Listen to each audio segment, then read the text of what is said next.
Olá, gente! Dando continuidade ao conteúdo de resistência dos solos, nós vamos estudar na aula de hoje o ensaio de compressão triaxial.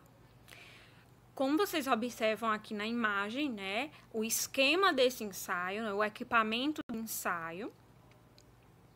Esse ensaio consiste na aplicação de um estado hidrostático de tensões e de um carregamento axial sobre um corpo de prova cilíndrico do solo.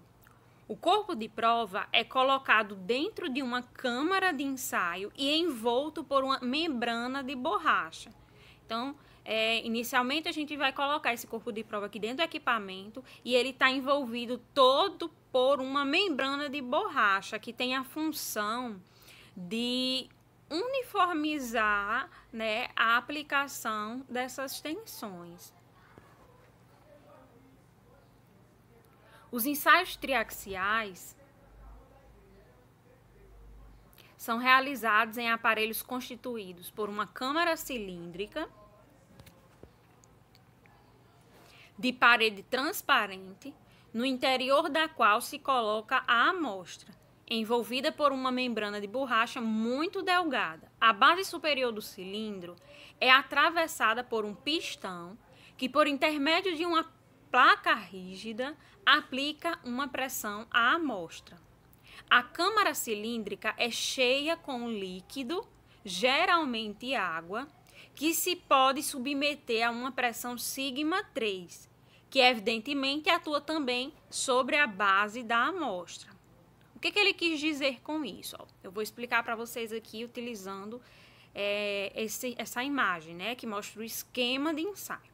Então, vocês observam que existe uma câmara cilíndrica, uma câmara transparente, que possui bases, né, a base de cima e a base de baixo. E o corpo de prova está no meio dessa câmara, tá? Ele é colocado aí e ele é envolvido completamente por uma membrana fina, uma membrana de borracha. Essa câmara vai ser cheia de água e por ela ser transparente, a gente vai conseguir visualizar tudo o que ia acontecer com o corpo de prova. Essa água, ela começa a sofrer uma pressão, né? A gente submete essa água a uma pressão e essa pressão é chamada de sigma C, que significa tensão de confinamento. É uma condição de carga hidrostática, porque é a água que está aplicando. E a característica da carga hidrostática é de que ela é isotrópica. Então, é por isso que a gente escolhe a aplicação de tensão hidrostática através da água, porque ela é uma pressão do tipo isotrópica, que significa que as tensões elas são de mesma intensidade em todo o entorno do corpo de prova, em qualquer direção, ela vai sofrer o mesmo valor de tensão. E essa tensão é de compressão, né? Porque a gente está submetendo essa pressão de compressão na amostra, né? Então, a gente está querendo comprimir, apertar a amostra do corpo de prova. Então, no início do ensaio, o operador começa a inserir pressão na água. E essa água começa a submeter o corpo de prova desse valor de pressão. Só que aí a gente vai adicionando mais pressão até que se atinja o valor da tensão confinante de ensaio. Esse valor, ele deve ser especificado para cada ensaio. Então, por exemplo, se a gente estiver realizando o ensaio 1, então o operador ele vai ter que especificar qual é a tensão confinante que caracteriza o ensaio 1. E aí você vai aplicando essa pressão até chegar, né, vai incrementando pressão até atingir o valor da tensão normal de confinamento. Ok? Quando é concluída essa fase de confinamento, ou seja, quando você atinge a tensão de confinamento definida pelo ensaio, você vai começar a aplicar a tensão desvio, que é apenas na direção axial. Então, é diferente. a tensão de confinamento, ela é igual em todas as direções. Então, você vai ter uma aplicação de tensão em todas as direções, né? Chegando no corpo de prova. Já a tensão desvio, que ela representa a fase de ruptura, porque essa tensão desvio é aplicada apenas na direção vertical e ela vai ser aplicada incrementando tensão até que você atinja a ruptura do corpo de prova. Quando a ruptura acontecer, o ensaio chega ao fim. O objetivo do ensaio é exatamente esse. É determinar qual a tensão desvio que vai promover a ruptura do corpo de prova mediante uma determinada tensão de confinamento. Quanto maior for a tensão de confinamento de ensaio, maior vai ser a tensão de desvio necessária para romper o corpo de prova. Porque a tensão de confinamento ela está diretamente relacionada à resistência do corpo de prova. Quanto maior a tensão de confinamento aplicada, maior a resistência que o corpo de prova vai oferecer até que atinja a ruptura, certo? Como vocês observam, ó, existe também uma pedra porosa tanto na parte superior como na parte inferior do corpo de prova. Para que serve essa pedra porosa? Para permitir a drenagem do corpo de prova. Porque o que vai acontecer? Esse corpo de prova, ele possui vazios. Esses vazios, eles são definidos por um índice de vazios específico, né? O índice de vazios de ensaio inicial. Ao passo que você vai aplicando tensão nesse corpo de prova, ele vai sofrendo uma variação de volume. Ele pode aumentar de volume, ele pode reduzir de volume, certo? Mas isso só vai acontecer se você permitir a drenagem do corpo de prova. Então, por exemplo, se a variação de volume decorrente do ensaio for de diminuição, né, for de redução, isso aí significa que os vazios estão diminuindo. E por conta disso, houve expulsão de água dos vazios. Por quê? Porque os vazios que formam esse corpo de prova são do tipo vazios de água, já que o corpo de prova está completamente saturado. Então, qualquer variação de volume que possa vir a acontecer está ligada diretamente à entrada ou saída de água. Se a variação de volume for para redução, quer dizer que está saindo água. E aí a pedra porosa serve para isso, para permitir que essa água possa sair. E quando há uma expansão do corpo de prova, ou seja, a variação de volume é para mais, né? Ele está aumentando de volume, então a pedra porosa vai permitir que a água entre no corpo de prova e assim aumente o volume desse corpo de prova. Esse aumento de volume vai estar relacionado ao aumento de volume de vazios de água. Por isso é importante que haja a permissão de entrada de água, tá certo? Como vocês observam, existe um tubo que liga a parte superior do corpo de prova até a parte de fora do equipamento. Na parte de baixo também existe esse tubo. Então, essa água que sai do corpo de prova ou entra no corpo de prova, ele vai ser medido. Então, externamente, ligada a esses tubos, existe uma válvula que vai permitir ou não a drenagem.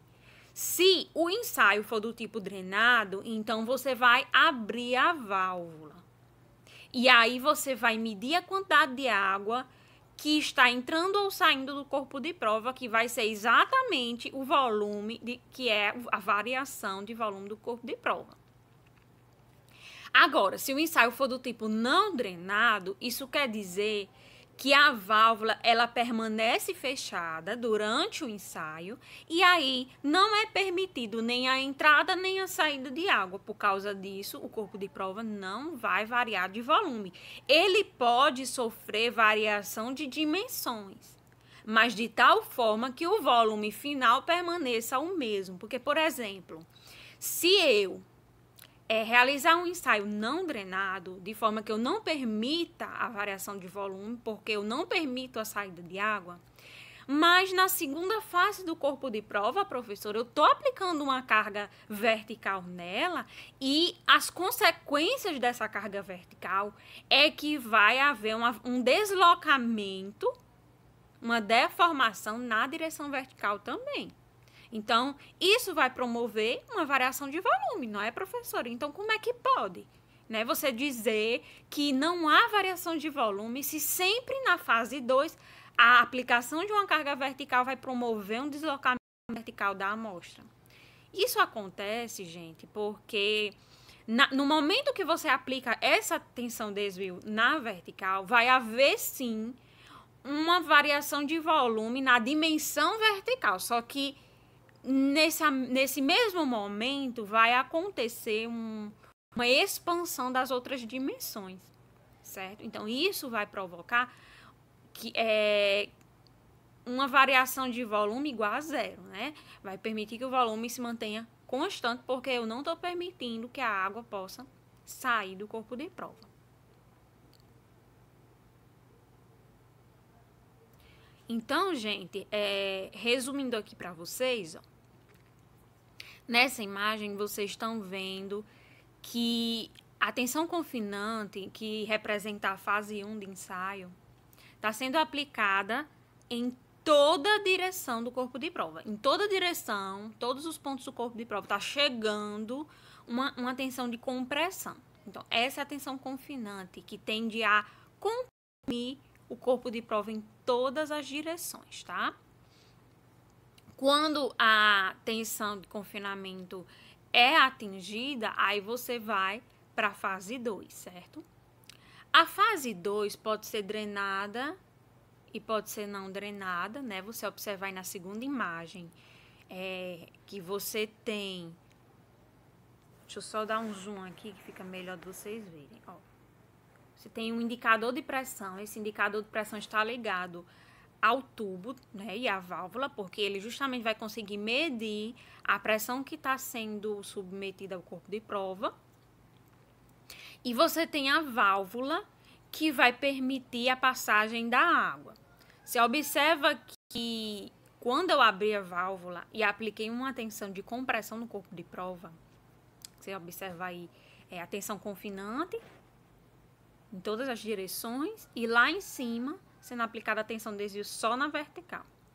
Qualquer aplicação de carga dessas pode promover, né, uma variação de volume.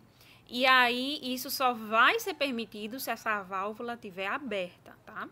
Então, por exemplo, vamos dizer que é de compressão, que vocês estão observando aí que tanto delta sigma como a tensão confinante estão comprimindo o corpo de prova.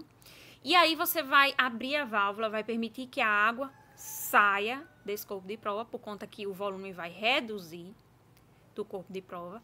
E com isso, você observa, ó, que existe um medidor de volume lá fora, né? Ele todo milimetrado para que você possa calcular qual a quantidade de água que saiu, né? Qual o volume de água que saiu do corpo de prova. E isso vai representar exatamente a variação de volume que o corpo de prova sofreu, tá bom?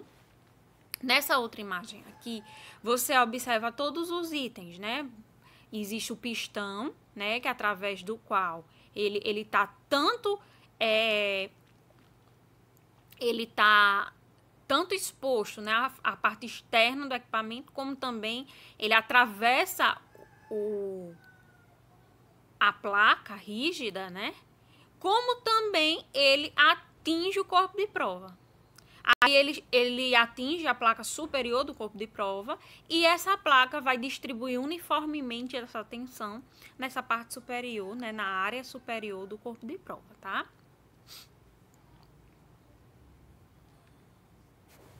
Ó, a câmara é enchida com água, a qual se aplica uma pressão chamada pressão confinante, que atua em todas as direções, inclusive na direção vertical, em todas. Então, na fase confinante, você vai ter uma posição principal do elenco de tensões, porque você vai ter que o corpo de prova já vai estar nessa posição, que vai ser a vertical e a horizontal, e você vai ter a aplicação da tensão confinante em todas as direções. Então, tanto a tensão principal maior como a menor vão ter o mesmo valor, porque a fase 1 é uma fase isotrópica, por ser hidrostática, né? E aí, tanto sigma 1 como sigma 3, nessa fase, tem o mesmo valor. E é o valor que vai variando de 0 até atingir a tensão confinante, tá? Então, é tanto na horizontal como na vertical, ele vai ter o mesmo valor. Quando a fase confinante termina, você vai ter o carregamento axial, que é feito da aplicação, por meio da aplicação de forças no pistão, que penetra na câmara, caso em que o ensaio é chamado de ensaio com carga controlada. Ou coloca-se a câmara numa prensa que a desloca para cima e pressiona o pistão, tendo um ensaio de deformação controlada.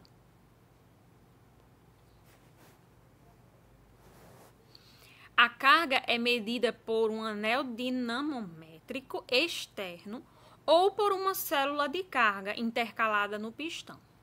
Esse procedimento é feito para medir a carga efetivamente controlada ao corpo de prova, eliminando o efeito do atrito do pistão na passagem para a câmara. Os planos horizontais e verticais são os planos principais, pois não existem tensões de cisalhamento nas bases e nas geratrizes. Como eu falei para vocês, né? A fase de confinamento e também a fase de ruptura, de cisalhamento, são fases em que a tensão que atua na direção vertical e que atua na direção horizontal são tensões principais. Na fase 1, elas possuem o mesmo valor, e na fase 2, a tensão principal maior vai ser a da direção vertical, porque eu estou aplicando uma tensão a mais na vertical, que é a desvio. Então, os planos horizontal e vertical são planos principais também, em que o plano vertical é o plano principal menor, porque nele atua a tensão horizontal menor, e o plano horizontal é o plano principal menor, porque nele atua a tensão o plano horizontal é o plano principal maior, porque é nele que atua a tensão principal maior, tá bom? A tensão devida ao carregamento axial é denominada acréscimo de tensão axial ou tensão desviadora, que eu venho falando para vocês de tensão desvio. Medições do acréscimo de tensão axial que está atuando e a deformação vertical do corpo de prova são feitas. Então, você vai incrementando tensão na direção vertical, que é a tensão desvio, e para cada tensão desvio, você vai medir, né, através do dinamômetro, você vai medir a tensão vertical que está sendo aplicada e vai medir também o deslocamento vertical que o corpo de prova está sofrendo. Então, você vai ter par de variáveis, né, em que você vai poder posteriormente construir uma curva com a relação entre a tensão desvio e o deslocamento, né, na direção da tensão desvio. Círculos de Mohr de ensaio são feitos em outros corpos de prova, permitem a determinação da envoltória de resistência conforme o critério de Mohr. Então, você vai repetir esse ensaio várias vezes, de tal forma que para cada um desses ensaios você vai ter uma confinante diferente. Para cada confinante diferente, você vai obter uma tensão desviadora referente a cada uma. E aí, com um par de tensões principais, que seria a vertical, né? A tensão principal maior na vertical. Que o valor dela vai ser o quê? Vai ser a tensão confinante mais a tensão desvio. E na horizontal, você vai ter a tensão principal menor, que é igual a quanto? A tensão confinante, tá certo? Aí você vai ter os dois valores, a tensão principal maior e a menor atuantes, né? Tanto uma na direção do plano horizontal, que é a principal maior, e a outra no plano principal vertical, que é referente à direção da tensão principal menor, que atua no plano vertical. Daí você pode construir vários círculos, ó. Por exemplo, se você fizer 3 ensaios aí, ó, você vai ter 3 pares de tensão sigma 1 e sigma 3, e aí você vai construir um círculo de Mohr para cada um deles. O instante de ensaio que você vai medir essas tensões principais é o ensaio no momento da ruptura, Porque aí, quando você traçar os círculos de Mohr de cada um dos ensaios, no momento da ruptura, você vai ter que a envoltória que tangenciar todos esses círculos vai representar a sua envoltória de Mohr, né? A envoltória de resistência.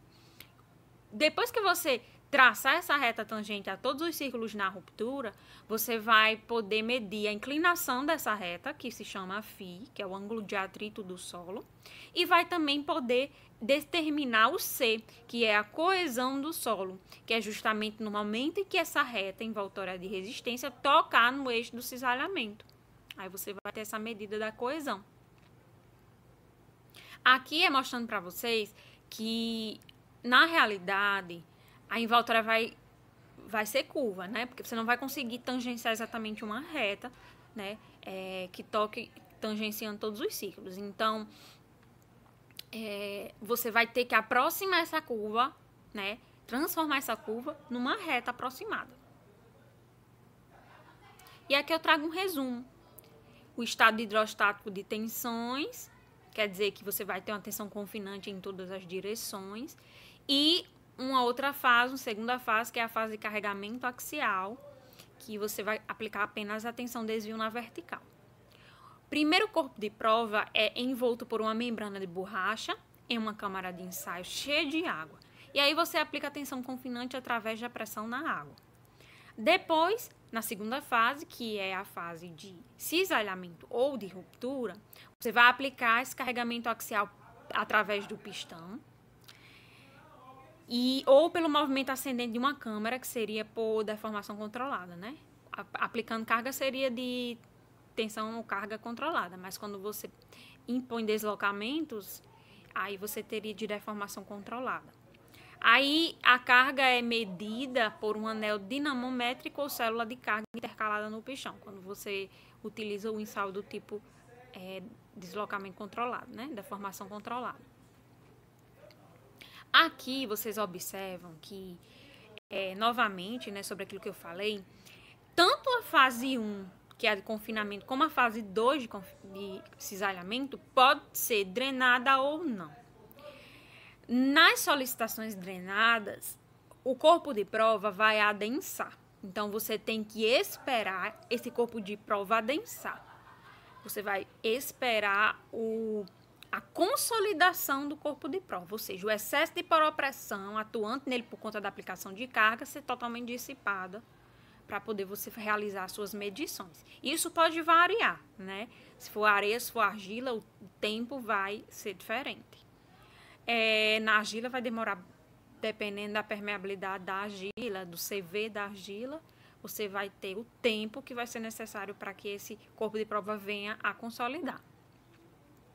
Nas solicitações não drenadas, ou seja, aquelas em que você não precisa medir pressão de neve, em que você não precisa esperar, né, a consolidação do corpo de prova, ou seja, a dissipação da poropressão, do excesso de poropressão, então seria o tipo de solicitação não drenada. E aí, nessa situação, você vai medir a variação da poropressão, né, porque você não está permitindo que a água saia, então não vai ter variação de volume. Em compensação, você vai precisar medir a variação de poropressão, né, já que não vai ser zero. E aqui você tem a imagem de um corpo de prova rompido. Você observa que a inclinação do corpo de prova não é vertical nem horizontal, como lá no caso do cisalhamento direto, que você impõe que esse plano seja horizontal. Aqui não, né? Esse plano ele vai ser inclinado. Então, só resumindo, né? Quando o ensaio é com drenagem, você vai precisar medir a variação de volume através do volume de água que entra ou que sai do corpo de prova. E no ensaio que não tem drenagem, a água vai ficar sob pressão. Então, você vai ter variação de volume zero, né? O corpo de prova não vai variar de volume. E você vai precisar medir as poropressões induzidas pelo carregamento, através de transdutores conectados aos tubos de drenagem. Você vai medir essa pressão. Com isso, nós temos 3 tipos de ensaio: CD, CU ou UU. Os símbolos vêm do nome em inglês, como vocês veem na parte de baixo, né? CD seria você analisaria da seguinte forma: a primeira letra se refere à fase 1 e a segunda letra à fase 2. Então, por exemplo, ensaio CD quer dizer que C, a primeira fase, é consolidada, ou seja, você espera o corpo de prova consolidar. Você permite o adensamento do corpo de prova, então quer dizer que tem drenagem. Fase 1 é drenada, consolidada. Fase 2D quer dizer que é drenada, a fase de cisalhamento é drenada. Ensaio CU, o que significa? Significa que a primeira fase, que é a letra C, é consolidada, ou seja, tem drenagem. E a segunda fase, que é U, é não drenada, porque U vem de undrained. Quer dizer não. E o U, que é o ensaio não consolidado, não drenado, tá certo? Então, não há drenagem nem na primeira, nem na segunda fase. Pronto. Esse slide aqui, ele vem trazendo mais um resumo do que a gente viu. O ensaio CD, que é o adensado drenado. A drenagem é permitida em ambas as etapas. E os parâmetros que a gente consegue medir é a resistência em termos de tensões efetivas, né? Já que não vai ter poropressão presa, então as tensões efetivas que vão ser medidas. E a gente vai empregar a análise de resistência ao cisalhamento de solos permeáveis. Ensaio adensado não drenado. É aquele ensaio em que a drenagem é permitida na fase 1, que é a fase de consolidação, mas a fase 2 é não drenada. A resistência, ela é medida em termos de tensões totais e efetivas. Por quê? Porque vou ter poropressão sendo medida na segunda fase, então por causa disso a tensão total vai ser diferente da tensão efetiva, então a gente vai ter esses dois resultados diferentes. Lá no CD, a gente só media em tensão efetiva porque, afinal de contas, o valor da tensão efetiva era igual à tensão total. Então, não precisava a gente realizar a análise para os dois porque eles vão ser iguais, né? Analisa a curto e longo prazo da resistência de cisalhamento de solos de baixa permeabilidade consolidados. Ensaio não adensado, não drenado, que é o UU. Você vai ter drenagem? Não. Em nenhuma das fases você vai ter drenagem, tá? E aí os parâmetros que você vai poder medir a resistência obtida em termos de tensões totais, que nesse caso aí você vai ter que medir poropressão tanto na primeira como na segunda fase. Isso vai ser muito difícil de medir e de considerar nos cálculos. Então a gente faz uso da teoria das tensões totais. Então a gente realiza a análise apenas pelas tensões totais, sem precisar diferenciar a poropressão e assim diferenciar a tensão total da efetiva. A gente emprega a análise a curto prazo de resistência ao cisalhamento de solos de baixa permeabilidade não consolidados. Porque a gente não vai precisar medir, a gente não vai precisar esperar a consolidação do corpo de prova. Então, se for um solo de baixa permeabilidade, isso vai demorar bastante a acontecer, a drenagem. Então, esse ensaio é um ensaio rápido, porque você não precisa esperar o adensamento do corpo de prova acontecer para medir, tá? Então, a gente finaliza a nossa aula aqui. Até a próxima aula que a gente vai ter com relação à resistência. A gente vai estudar a resistência e o comportamento dos solos, tanto da argila como da areia, nesses ensaios.